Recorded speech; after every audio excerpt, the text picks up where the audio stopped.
Also in Sahih Muslim, this is in Medina, the city of Medina, expelling its residents. All right. So the Prophet ﷺ says, a time will come upon the people when a person will invite his cousin and relative saying, come to prosperity, and Medina is better for them, if they only knew. By the one in whose hand is my soul, no one will leave it willingly, except that Allah will replace them with someone better. So the city is just going to be, people will leave it willingly, and then someone better replaces them. So it's just going to have the best of people.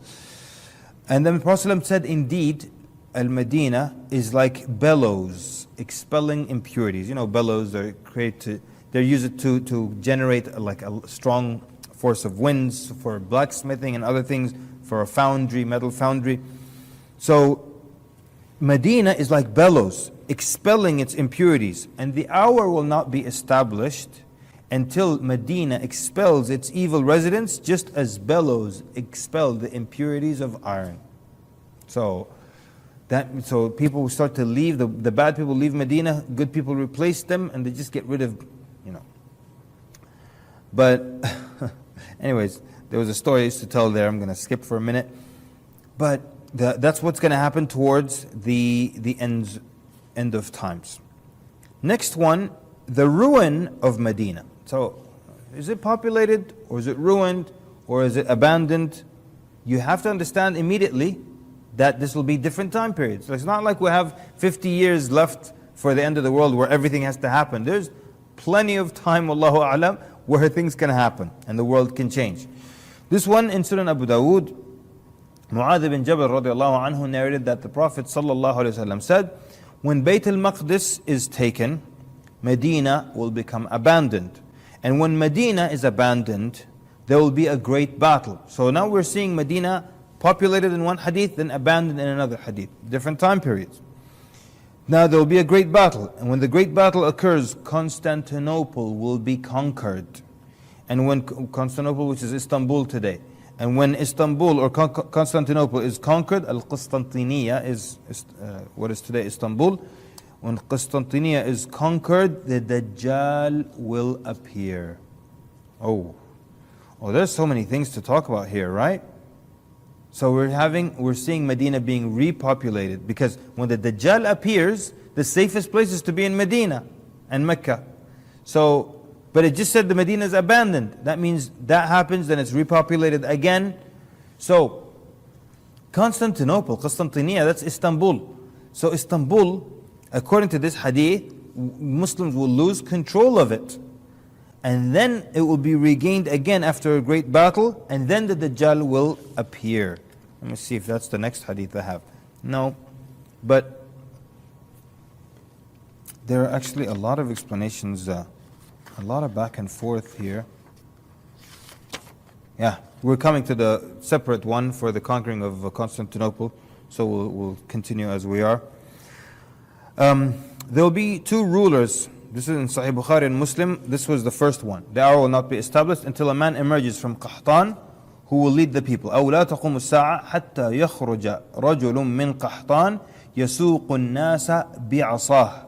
The hour will not be established until a man emerges from Qahtan who will lead the people with his stick.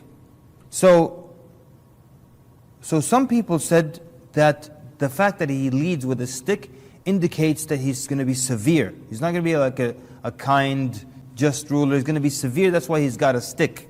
That's one opinion. But, Wallahu A'lam, the more correct opinion is that he rules with a stick. It shows that, this is Imam Al-Qurtubi. He says the fact that the Prophet ﷺ says, يَسُوقُ النَّاسَ بِعَصَاهِ كِنَايَةً عَنْ استقامة استقامة الناس, يعني that people will actually accept him وانقيادهم, that people will actually accept him and they will follow him as a leader, and they will obey him. So why does he have a stick then? How does a stick show obedience and not that he's harsh? Because they said he's ruling with a stick, not a sword. So he just points with it, just like something you hold like for decoration, like when a king holds a scepter, is the scepter for smacking people with? It's just holding it, right? So he rules, يسوق الناس, he directs them and guides them with his stick. He doesn't need a sword. So that indicates that people are obeying him, they accept him, and that he is illegitimate. And he is from Qahtan.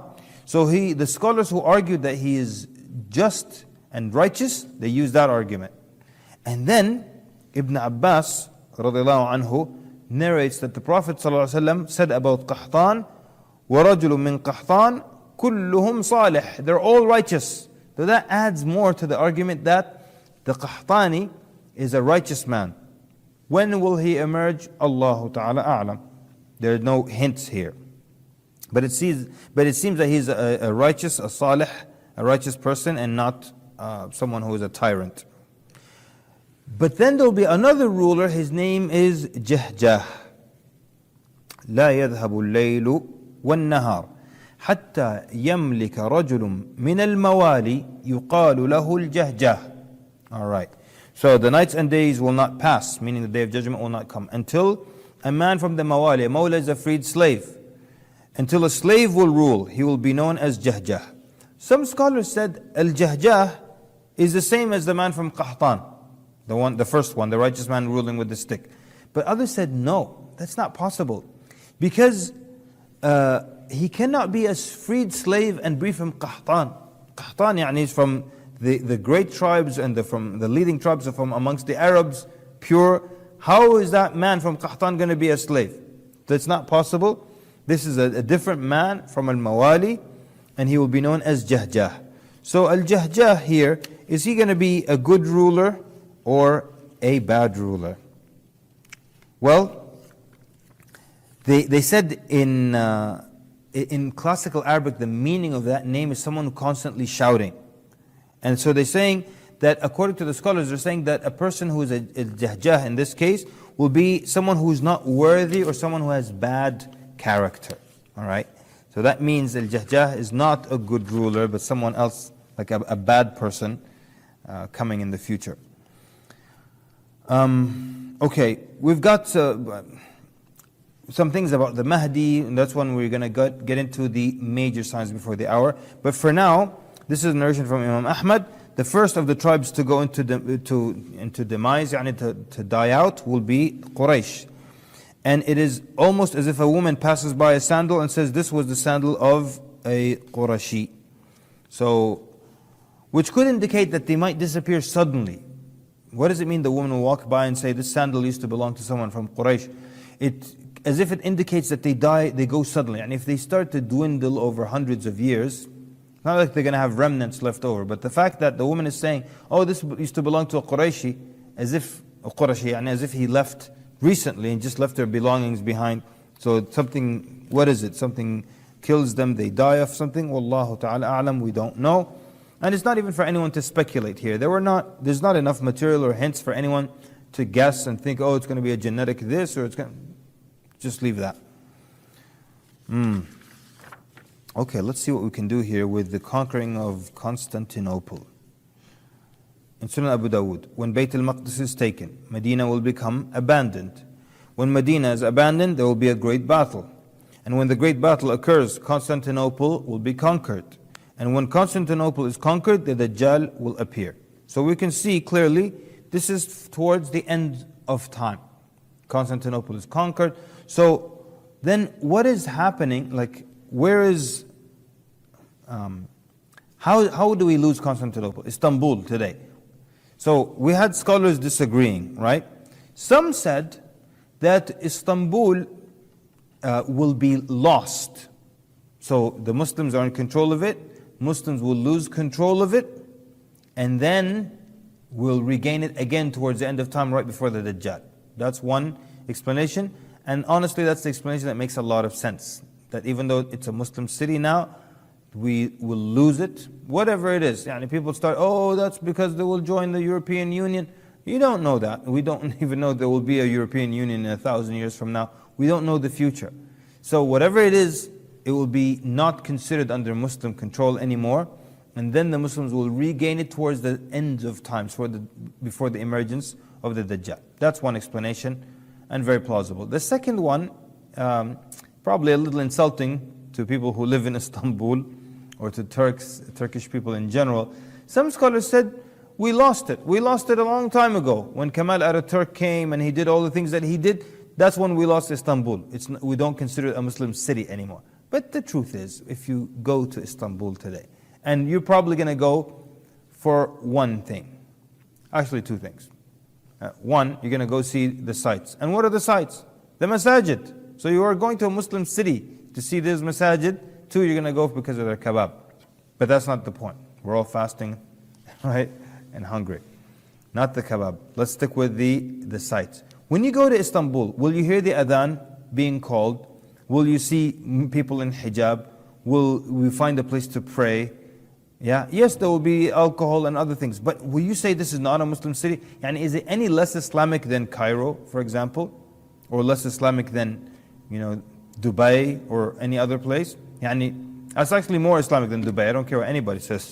So how can Dubai be a Muslim city and that's not a Muslim city? Anyways, the point is that that opinion has its issues, as you can see.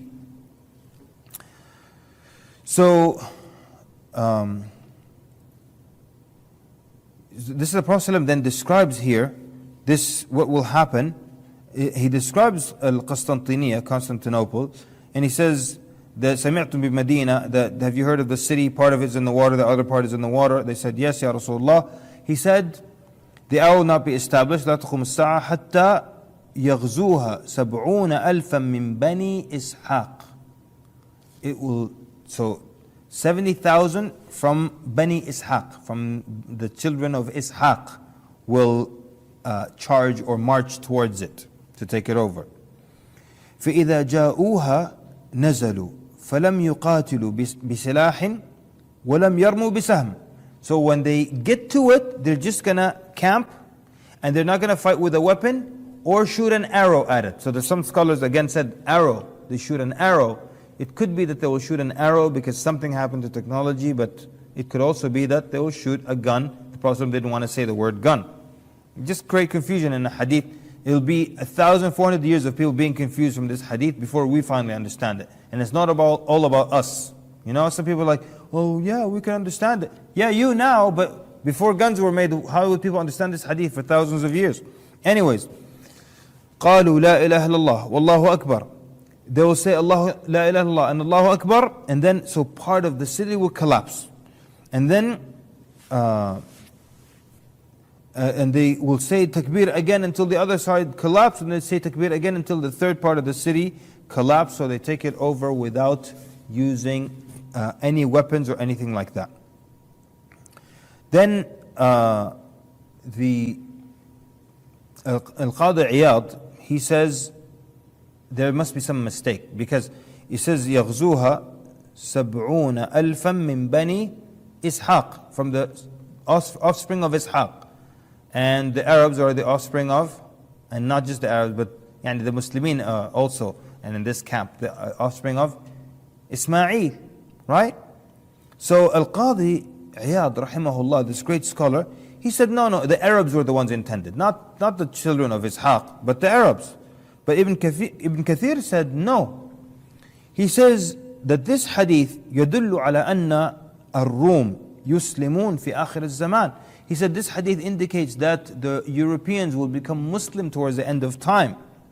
ولعل فتح القسطنطينية يكون على أيدي طائفة منهم كما نطق به الحديث المتقدم أنه يغزوها 70,000 من بني إسحاق.